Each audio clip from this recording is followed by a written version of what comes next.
Teaming with local propulsion companies? Not really. I mean, I don't think so. I mean, we're gonna build our propulsion unit. I mean, people in the space industry have a really difficult time manufacturing things. Like they're pretty good at designing in the first place, but they don't actually know how to make them in volume. So it's possible we could license some technology or something, but like the main propulsion system we would have in mind for the satellite is a Hall effect thruster, which, I mean, not trivialize it too much, it's basically like a loudspeaker, okay? It's like a magnetic field, it's accelerating ions, it's pretty easy to make. So, I mean, there's degrees of Hall thruster, like how good it is, but at the end of the day, it's not that hard. So, it's not clear that it wouldn't make sense to sort of outsource something that's not that hard. Sure.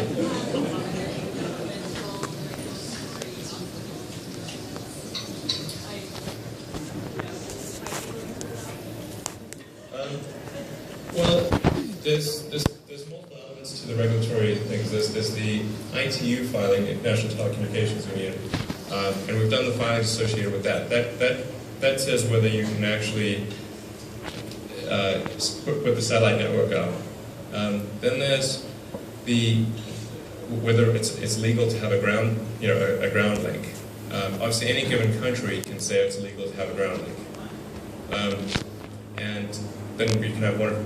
From our standpoint, we could conceivably continue to broadcast, and then have a choice of trying to shoot our satellites down or not. China can do that, so probably we shouldn't broadcast there. if they get upset with us, they can blow our satellites up, which wouldn't be good. So, I mean, I'm hopeful that we can structure agreements with various countries to allow communication with the system, but it is a country-by-country basis. I don't think it's something that would affect the timeline, and or at least it's not going to take longer than 5 years to do that. And not all countries will agree. So at first, there will be some countries that don't agree. It's fine.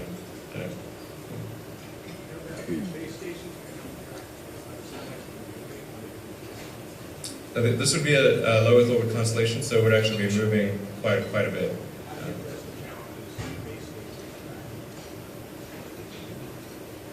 Yeah, so the base station would have a phased array antenna with a sort of switching time that's at the microsecond to low millisecond level. So it'll only take a few milliseconds to switch from one satellite to the next. So as opposed to having a dish that has a slew rate.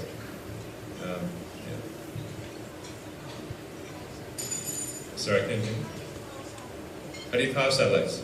With solar panels. Solar panels and then batteries for low Earth orbit satellites, because they go through Earth's shadow. Then you have batteries to handle when they're in shadow. Possibly. Just a couple more questions. So, are there? What's your biggest concern about success? Biggest risk Biggest concern about success? Well, I think it's important to assume that terrestrial networks will get much better over time. One of the mistakes that, say, Talvizik made was not assuming that terrestrial networks will get much better over time. So we need to make sure that the system we design is good, even taking into account significant improvements in the terrestrial systems. But I do think there are some important differences between what we're doing and say, Talvizik. In the case of Talvizik, they were trying to talk to phones. And then that gets back to that problem of a roof-penetrating situation. And it's particularly difficult when stuff is coming from space. Like if you're in a skyscraper and it's got to go through 27 floors to reach you, that's not going to happen. Like there's nothing that will, short of like a neutrino. You should have like a neutrino phone. Okay. So that in the case of Talvizik, I think there are like sort of some fundamental issues there. So I'll take maybe two more questions. Yeah, I think we're going to have to pay a lot of attention to security. It would really be unfortunate if it got, if it got hacked and taken over. That would be bad. Whether it was by an AI or by some group of whatever. So I think it's going to be important to have some sort of low-level ROM chip that's got a code that you can always like go into a safe mode. And so it's like listening for a code, and then that ROM chip can't be updated. So it's like if you, like we could always trigger a safe mode situation to regain control of the system. But it's going to require a lot of thought to make sure we are able to protect it from any hacking attempts.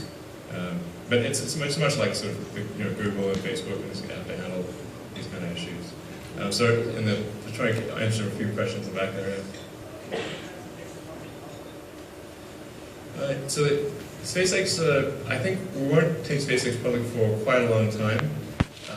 And what I've said is, when we're doing regular flights to Mars, that might be a good time to go public. But before then, because the long-term goals of SpaceX are really long-term, like, it takes a long time to establish a city on Mars, that doesn't match with the short-term time frame of public shareholders and portfolio managers who are looking at at the sort of 2 to 4 year time horizon. So I think we'll need to hold off going public for a while. Now that said, what we do is we do offer stock options and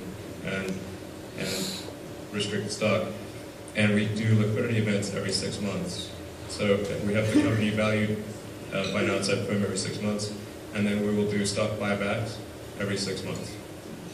So it's sort of, I think, gets the best of both worlds, where you have stock liquidity, but you don't have the massive fluctuations that you have with a public company, where in any given week, like for example, like Tesla, it's like any given week, it's just like it's like dealing with like a manic depressive.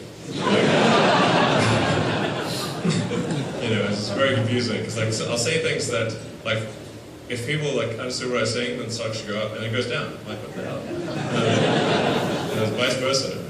Okay. So it's just, I think it's actually quite distracting to have public stock, and the time to go public ideally is when things are fairly sort of stable. Then we can go public. But I think, like I said, we'll get the benefits of stock appreciation over time without the downside of going public, and then maybe 20 years from now or something like that, go public. Okay, last question.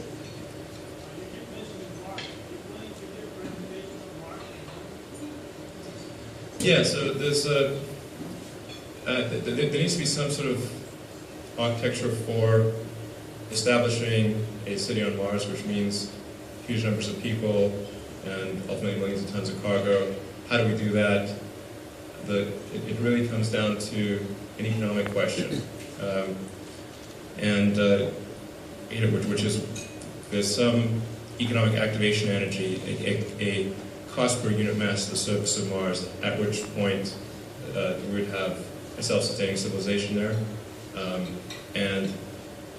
but beyond which we would not.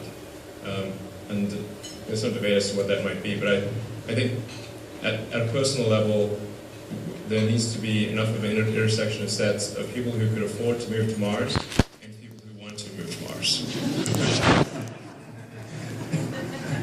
So that's, if those two coincide, then there will be a colony. Otherwise, there will not be a colony. I will eventually go to Mars, but just to sort of put that in concrete terms, I think it kind of needs to be sort of like $500,000 or less to move to Mars, because I think that's ideally much less, but if it's much more than that, then probably there won't be a colony. So that's the basic idea, and then so what I'll present hopefully towards the end of this year is an architecture, a transport architecture that I think could achieve that number. So there's a big difference between thinking that it can achieve that number and actually achieving the number. It's like there's lots of people who suggested, hey, wouldn't it be a good idea to go to the moon? But much harder to actually go to the moon. You know?